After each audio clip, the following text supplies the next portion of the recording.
Bonsoir Antonio Interlandi. Nous venons de voir Mauvaise petite fille blonde. Merci pour ce spectacle.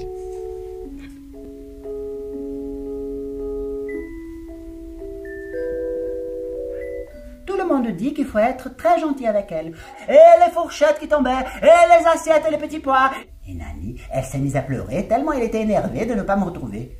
Alors moi, je me suis dit que si les gens, ils étaient fatigués, c'était peut-être à force d'être énervés comme ça tout le temps.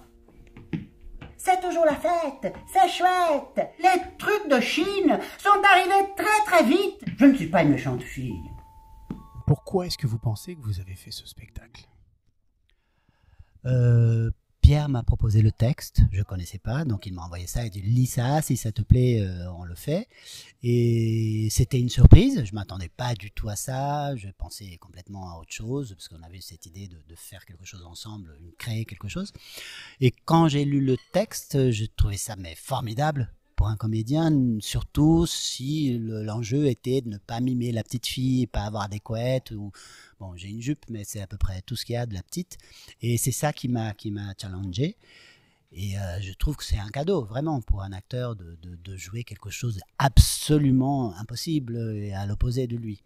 Et ce challenge m'a énormément nourri, oui, pendant les périodes de répétition et dans l'envie qu'on avait tous les deux que quelque chose se passe de ce texte.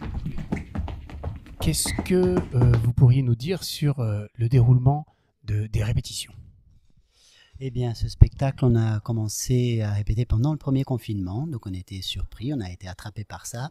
Et en fait, ça nous a sauvés parce que Pierre Notte habitait pas loin de chez moi, donc j'allais travailler chez lui, il venait travailler chez moi, et voilà, on a tenu bon pendant tout le confinement et on a eu le temps de faire que ça.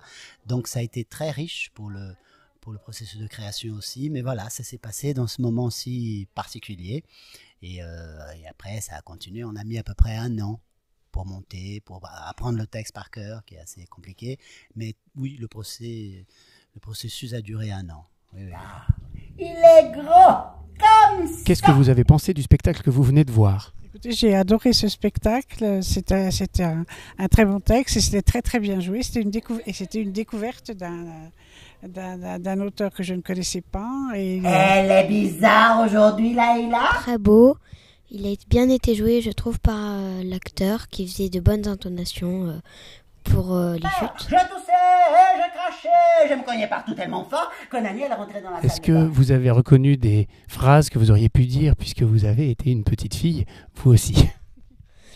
Oui, beaucoup. Il y a des phrases qu'on se reconnaît bien dire. Ils mettent leurs mains comme ça et leurs doigts très aussi. joli texte, beaucoup de poésie, beaucoup d'humour, avec effectivement un comédien extraordinaire. Voilà, une interprétation d'une petite fille, on s'y croirait.